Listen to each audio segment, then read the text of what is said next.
The most confounding thing about this election cycle is whether the Democrats are actually trying to lose and actually trying to give the presidency back to Donald Trump, or whether they are just displaying a level of ineptitude never before seen in American politics. It is absolutely insane. I mean, first of all, we thought it was bad when they selected Hillary Clinton to be their nominee in 2016. I mean, she was the worst candidate ever. Nobody disliked anybody more than Hillary Clinton. So what do this time? They get a demented old man who doesn't know where he is half the time, who is obviously in the throes of dementia, who has a terrible track record, is creepy and has this creepy thing where he touches and sniffs kids, says all kinds of just inappropriate and gross and weird and creepy things. And then for his running mate, they get somebody who might be the most disliked person since Hillary Clinton, or maybe even more so than Hillary Clinton. Nobody likes Kamala Harris, yet that's who they chose. So we have this from the Federalist here, and we're going to get into how they have really shot themselves in the foot here with the riots and with the protests. So this is from the Federalist. Meet the rioting criminals Kamala Harris helped bail out of jail. Joe Biden and Kamala Harris have a problem. They know it, the media knows it, everyone knows it. For 3 months, they have ignored the deadly rioting that spread across the nation's cities on both coasts and in between. Not only have they ignored it, they have lied about it. So I think ignoring it is actually giving them a little bit of a benefit of the doubt that they do not deserve, because they knew what was going on, but they tried to lie about it. They called it peaceful protest. They tried to tell us every single day that there was nothing wrong. They were just good people fighting for social justice, as good people who were just fighting to keep their lives afloat had their businesses burned down in the wake of an economic shutdown. So these riots have been crippling people across the country financially, taking the food out of the mouths of children and families. And they are sitting here completely gaslighting for months on end about what is actually going on. So they have not just been ignoring it. They have been lying about it in hopes that having the media on their side, parroting their narrative nonstop, would actually get the American people to buy into it. What I don't think that they have accounted for is the fact that we aren't stupid. We're not that dumb. We're not that gullible, because we have the internet. We can jump on and we can see all of the videos every single day of violent leftist rioters burning down buildings, attacking people, just knocking Trump supporters over the head in the streets. We see it every damn day. And now we actually had a Trump supporter in Portland that was just flat out picked out and executed in the streets. And Joe Biden and Kamala Harris are stuck with their support for these people. And it's really, I mean, it's disgusting, but it's also good fun. Admittedly, it's a bit fun to see them get their comeuppance over all this, over supporting these people, and now seeing them pay the price for it. Because for too long, the Democrats have gotten away with all of their dirty tricks, dirty games, and sleazeball tactics. But it is finally caught up to them, and they are literally a sinking ship. I mean, they are an absolute shipwreck. So they insisted that what they were seeing was mostly peaceful protests, and that Donald Trump and his evil allies were defaming decent Americans who just wanted social justice. So yeah, that was basically exactly what I just said. Now they want to denounce these riots, but here's the problem. Harris is a financial supporter of the rioters, and she now claims to denounce. Yet she's not going to get away with being able to backtrack and say that she doesn't support these protests, because she has already financially supported them and actually spent hundreds of thousands of dollars or raised hundreds of thousands of dollars to be spent bailing these people out. And the people that get bailed out tend to be extremely vile people. But the left doesn't care. They don't care who they use as their useful idiots because they have no standards. They have no morals. They have no values. Everything that they are about is about Donald Trump bad, Orange Man bad. It is the NPC meme come to life.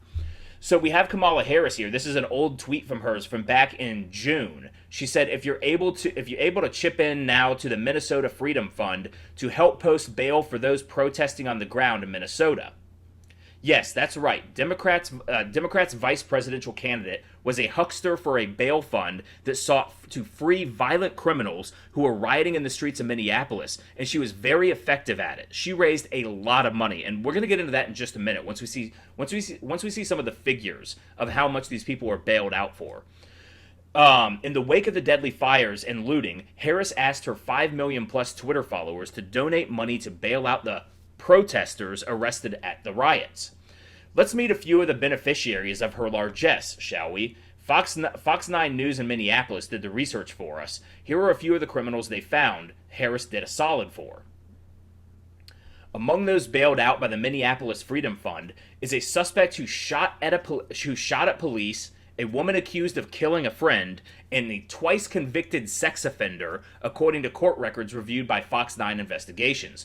According to attempted murder charges, Jaleel Stallings shot at members of a SWAT team during the riots on Monday, or riots in May. Sorry.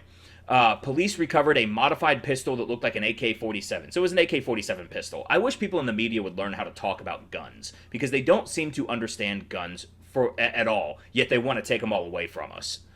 MFF paid $75,000 in cash to get Stallings out of jail. So she was pushing for a fund to spend $75,000 in cash, not to help poor people, not to help veterans, not to go towards any sort of beneficial cause that maybe the left would typically support, but to bail out somebody who fired a AK pistol at the police. And she was supposed to be a tough-on-crime prosecutor. And she was a tough-on-crime prosecutor. But this just goes to show that Heels Up Harris, thank you James Woods for the nickname, the best nickname we're going to get for Kamala Harris, that just goes to show that Heels Up Harris will do anything, just ask Willie Brown, for political expediency. So, the next one was Darnika Floyd is charged with second-degree murder for stabbing a friend to death. MFF paid $100,000 cash for her release. Cash. For someone charged with second-degree murder of a friend. That is where Kamala Harris wants her supporters to put their resources to. Or at least wanted to put their resources to. The fact that they could not see how this was going to play out, it makes me lean towards ineptitude. But, I mean, you gotta, I mean, it's really difficult to understand the mindset of Democrats right now. It is an utterly incoherent, jumbled mess with no through line. And it just seems like they are a kite blowing in the wind. So at that moment, the wind was blowing in direction of Black Lives Matter, in favor of Black Lives Matter. So they just flopped around in the wind wherever it took them. Well, now there's no wind and that kite is crashing to the ground. The next one was Christopher Boswell, a twice convicted rapist who is currently charged with kidnapping, assault, and sexual assault in 2 separate cases. And the Minneapolis Freedom Fund paid $350,000 cash for his release. Did they not vet these people at all? Or did they just not care?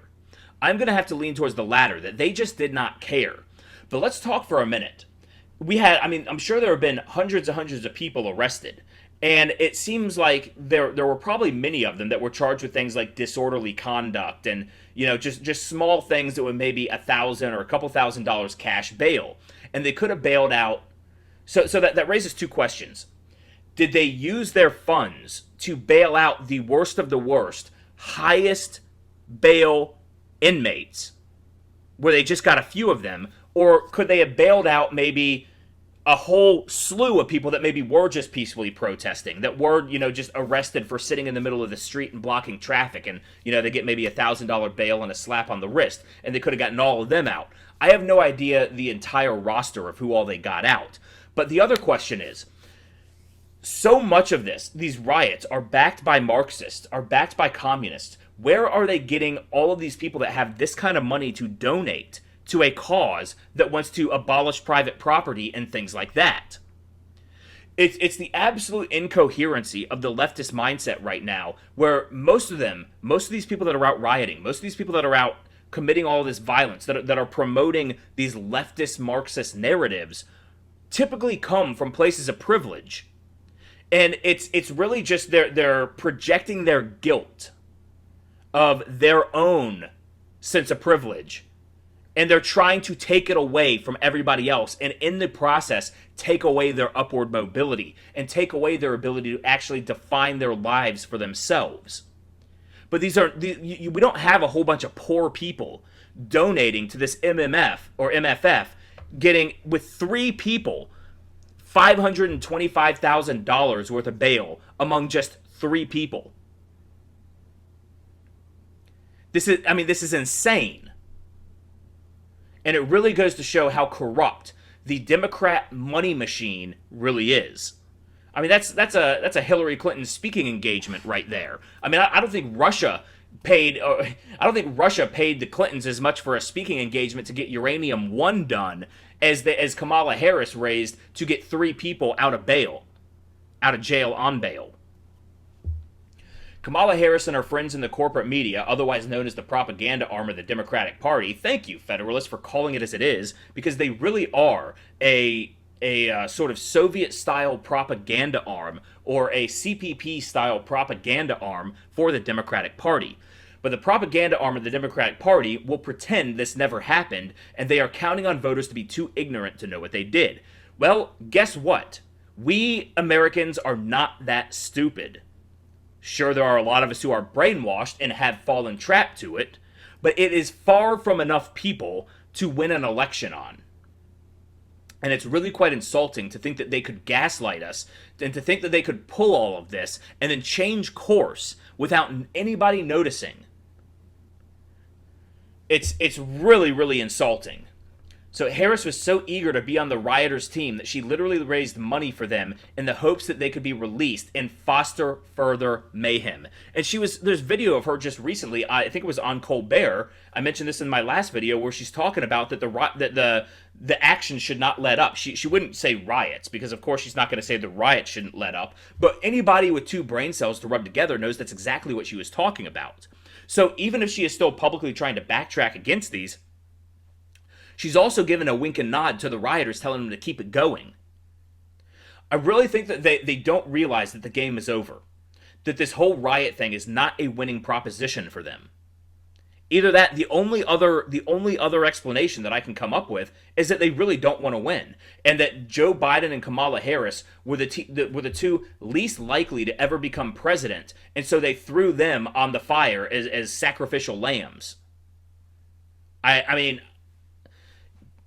there is part of me that does think that the Democrats are basically sacrificing Biden and Kamala Harris because they know that they have no chance to win this election, and they don't want to ruin the political futures of anybody that they think might end up being a rising star in their party. But so long as this intersectionalism and this left-wing Marxist ideology continues to creep into their party, they're not going to have a future, because these intersectionalists only make up about 8% of the population.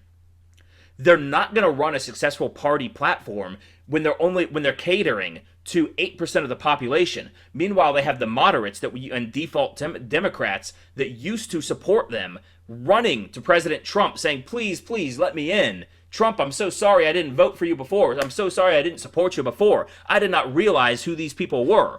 Well, the mask has now slipped. We now see exactly who they are. And they are just... they're just vile people. They're opportunists. They will never waste an opportunity to gain a few points in the poll, but they're so terrible at it that they cannot see beyond 2 days down the timeline. So I think this is absolute desperation coming from the Democrats, and that they will try anything, and they're just blindly punching in the dark. So that on its own would be bad enough. But the fact that she is now attempting to pretend that she was against all of this violence and looting and arson and destruction from the get-go is an insulting joke. Yes, it absolutely is an insulting joke. We heard you, Kamala. We saw your tweets. We've seen your videos. They exist. The internet is a thing. Um, did Harris really think that peaceful protesters obeying the rules were the ones arrested in Minneapolis? Of course she didn't. Yeah, exactly. I mean, and the thing is, some of them might have been, but those were not who she was bailing out. I don't think anybody, if they're bailing out people for $75,000, $100,000, $350,000, you have to commit a fairly serious crime to get bail set that high. She knew that. She was a prosecutor. You think she doesn't know the inner workings of the bail system and how much is going to be set for different crimes? You think that she didn't know that this organization that was spending $350,000 to bail out a single person, that they were bailing out a pretty bad person? She knew it. She just didn't care because she thought it was a chance to grandstand for a cause that she thought had the wind in its sails. But that wind is over. And Americans are turning against it. And they're now turning against her. Of course, they were never really for her. I mean, all you had to do was see how she got absolutely just got her brain smashed in by Tulsi Gabbard in the debate stage. I mean, after that, her chance of running for president would just sank like a rock. So it's again flabbergasting why they would even pick her as the VP candidate if they were actually trying to win this. Nobody likes Kamala Harris. Of course, you have a bunch of leftists now who are all talking about how great Kamala Harris is. What was that? Sean King had that one tweet from like a year and a half ago where he said that the two people he would never support were Kamala Harris and Joe Biden. And then when the ticket ends up being Kamala Harris and Joe Biden, he's all, I'm so proud of, an HBCU graduate being the VP pick and how she's going to be great and I can't wait to vote for her. That's because you have no standards. The left, if it wasn't for double standards, the left would have none.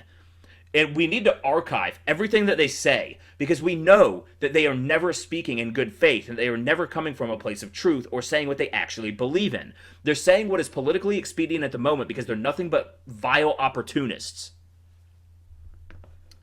The American people aren't stupid. I mean, these people are basically writing my argument for me here. They know exactly where Joe Biden, Kamala Harris, and the Democrat Party stood in the riots. They stood side by side with the rioters, yes, and they are still standing side by side with the rioters. They're just trying to do it in a covert manner. Hell, if you go to Antifa.com, guess where it takes you? The Joe Biden website. Now, I don't know, maybe that was set up as a troll, I don't know. But the fact that they haven't done anything about it, Antifa.com, going straight to the Joe Biden campaign website, you would think that they would at least be denouncing that or saying something. But they're not. They're silent on it. Tells me one thing. They're all in for the violent left. So they now have to. They've now cynically come to regret that position, I suppose. That they have now come to cynically oppose that position, I suppose a good thing. Not only them. We now see Don Lemon the other day on CNN was talking about how we need to go ahead and start denouncing the riots because it's starting to show up in the polls. He doesn't care about the businesses burned down, the lives ruined, the 36 or 32, whatever number is actually accurate now, but the 30 plus people that have been killed because of all of this, the 4-year-old boy who was killed in Kansas City, they do not care about any of this. All they care about is the politics and the political expediency. So when they see that it's actually starting to cost the Democrats in the polls, all of a sudden it's, oh, we got to reverse. But they didn't even try to hide the ball. It was very clear and very obvious that it was all, that turning against the riots was all about the election, was all about the polls, was all about the numbers for their people. Sick and disgusting. Anyways, guys, as I said before, I've been dealing with some strep throat, and it's the throat is wearing out on me right now, so I'm going to go ahead and call it for this video. But please go ahead and like this video. Subscribe to the channel if you have not already. Also, share this video. Let people know that they're being gaslit constantly by the media. Some of them, I've come to accept the fact that some people are just unsavable. You cannot de-radicalize a number of people. But anyways, go ahead and follow me on Facebook, Twitter, Instagram, and Parler at Ram Thorburn. And also, if you're interested in contributing to the channel, which would be greatly, greatly appreciated, I could certainly use the money. You can find the links to my Subscribe Star, Patreon, and PayPal down in the description below. Anyways, guys, thank you very much for watching, and I hope you have a wonderful day.